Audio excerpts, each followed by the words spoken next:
Bonjour, je suis le libertaire. Sommes-nous révolutionnaires? Trop longtemps la phraséologie révolutionnaire, phraséologie à laquelle nous avons nous-mêmes sacrifié, l'aveu nous coûte peu, a tenu lieu d'argument. L'erreur, qui date de loin, mais qui s'est surtout manifestée depuis la guerre, fut de croire qu'il suffisait de s'agiter pour que des résultats soient possibles.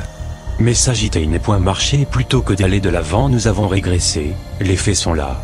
Et la pagaille présente, le désarroi des esprits, la désorganisation des groupements, partis, syndicats, nous prouvent surabondamment que nous avons fait fausse route, et que toute notre agitation fut vaine.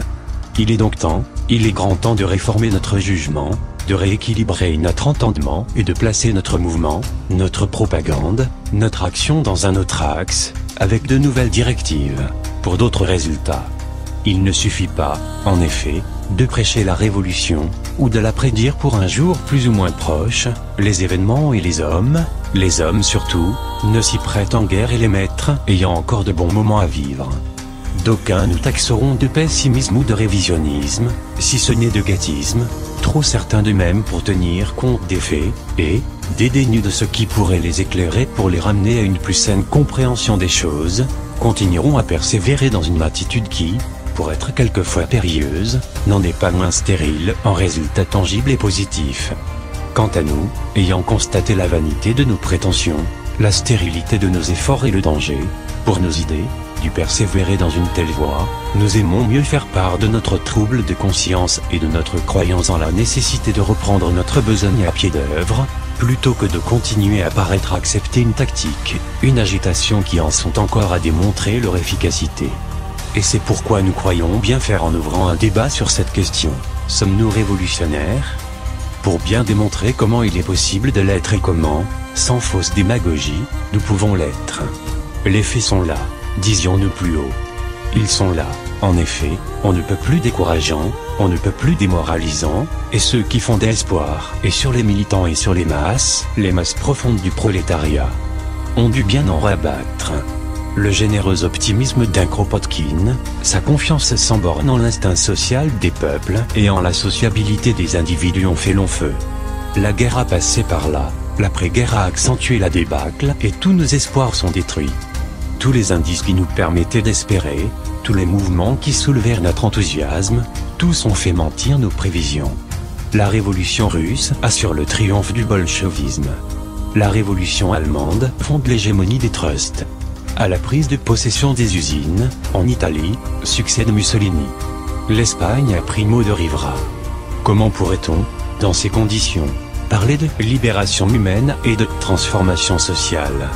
Il faut donc quitter le royaume des chimères, puisque se sont envolées nos illusions, et revenir aux dures réalités de ce monde. Il apparaît bien, maintenant, que la thèse du mathématicien et penseur Lézan, exposée tout au long de sa barbarie moderne, était seule véridique. Nos sociétés humaines, pour si modernes qu'elles soient, et malgré l'âge de l'électricité, en sont encore à la période de l'enfance, des pas incertains, des tâtonnements, et elles ne sont pas aptes, pour si pénible que cela soit à constater, à vivre en liberté, au sens anarchique du mot. Car il est malheureusement trop vrai que l'on a les seules libertés qu'on est susceptible de prendre, ce qui prouve que sachant en prendre si peu nous sommes plus près de la botte d'un dictateur que de l'épanouissement de la société anarchique. On ne trouve donc plus que ceux qui ont un intérêt de parti à exploiter le révolutionnarisme pour se faire illusion sur la prochaine révolution et tâcher d'illusionner les naïfs. À qui la faute? Si nous en sommes réduits, aujourd'hui, à chercher notre voie d'un autre côté, certains s'en prendront aux chefs, aux meneurs, aux militants et les accuseront de n'avoir pas fait tout leur devoir. Faillite des chefs, diront-ils. Formule équivoque, et dangereuse pour un anarchiste, qui amène à reconnaître implicitement qu'il faut des chefs. Certes, notre intention n'est pas d'excuser les défaillances, mais en étions-nous là qu'il suffisait de la trahison d'un ou plusieurs pour que tous les mouvements sociaux soient réduits à l'impuissance? Pitoyable constatation, d'autres s'en prendront aux miséreux, aux exploités, aux parias qui taxeront d'inconscience, de lâcheté. Faillite des masses.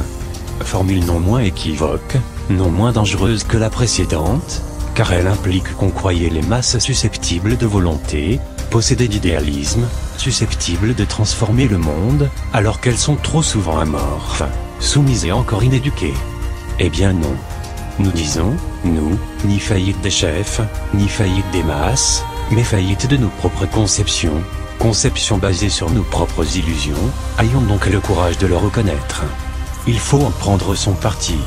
La révolution n'est pas mûre pour nous, la révolution sociale, s'entend, celle qui devait instaurer le règne de la félicité et de la concorde, au nom de cette belle formule, qui n'est qu'une formule, ni Dieu, ni maître. Mais, ayant fait ces constatations, devons-nous renoncer et jeter le manche après la cognée? Certes non. Et c'est pourquoi nous proposons de nouvelles tactiques, d'autres conceptions de notre propagande, qui nous condamnent, entendons-nous bien, ni l'organisation, ni la méthode, et qui procèdent celle-là, moins de la violence que de la persuasion, de l'enthousiasme que de la conviction. Elles fondent leur raison d'être, leur espérance sur l'évolution et la transformation de toutes choses, ce qui suppose néanmoins des volontés agissantes, sur l'éducation des consciences. Il ne faut donc plus se leurrer en vain. L'évolution sociale et l'élévation des esprits doivent précéder toute révolution qu'on veut efficace. Nous disons qu'avant de faire la révolution dans les faits, il faut la faire dans les cerveaux. Voilà comment nous sommes révolutionnaires.